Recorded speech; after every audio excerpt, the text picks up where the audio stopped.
Assalamu alaikum, hello and welcome everyone. This is Mahmud Jamil. Today I am here to show you something very special. We are at Dhaka University of Engineering and Technology, Gazipur. This tall, beautiful monument behind me is called the Shahid Minar, which means Martyrs Monument in local language. I am very excited to share its story with you. But before we start, I'd like to give you a quick plan of what we will do today. First, we will take a look of the whole Shahid Minar from a distance.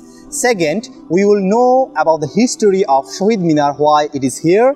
Third, we will know the name of the architect who built this amazing structure. And the last part, we will take a closer look of the artwork that is located in the behind or background wall of my possession. So, without any further ado, let's get started. Now, let's jump into the past. This monument is called the Shahid Minar because it was made to remember something very important.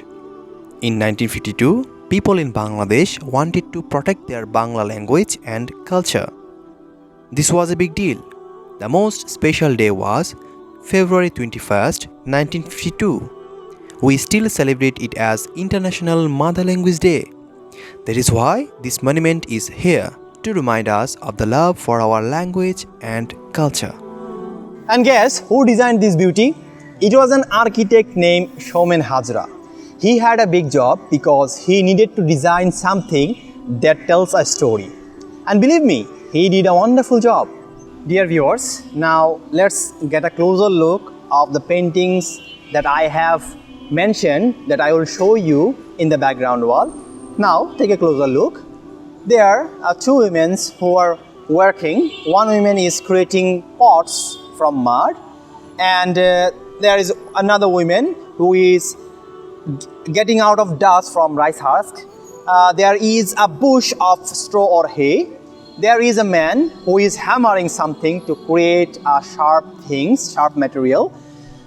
There is a woman who is creating threads from foam. And this picture tells a good story of Bangladeshi history.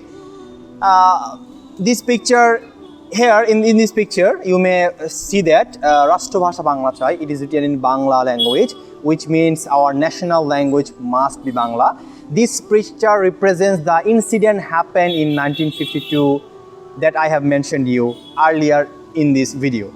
Now, take a look here. It is the basic structure of Shahid Minar or Martyr Monument. You may ask that, yes, we have shown you the structure of Shahid Minar, which is quite different than this. Yes, I agree. So, Shahid Minars cannot be all the time that like this. It is a basic structure, but we can also build in other structural forms. Now here, this picture represents the Liberation War of 1971. There are women's, men's, both genders are carrying rifles and participating actively in the Liberation War, which was taken place in 1971. Now there is an important photo of our national father who declared that Bangladesh will be a country. So his name is Bangabandhu Sheikh Mujibur Rahman. He is the father of the nation. And this is called Sriti Shaudo, is also another part of our national memory. This is called National Memorandum, Sriti Shaudo in local language. There is a mother with her son, and there is a singer called Lalon Shah. His painting is also here, and we can see a tree here, and there is a fisherman who is trying to catch fish. And later on, this fisherman has some big fish here. Okay, and last two paintings shows that there are two women who are collecting teas from the tea gardens and they storing in their back pots or backpacks, whatever you can understand. So this was the explanation, closer explanation of the background wall woodwork paintings. I hope you have enjoyed. Now let's get to the front portion again. In the end, remember this. The Shahid Minar is not just a thing made of bricks and stones. It is a symbol of how much our language and culture mean to us. It's like a big hug to our history and our roots. Dear viewers, Thank you all for joining me on this special journey. Until we meet again, take care. Never forget to cherish your language and culture. Allah Hafiz.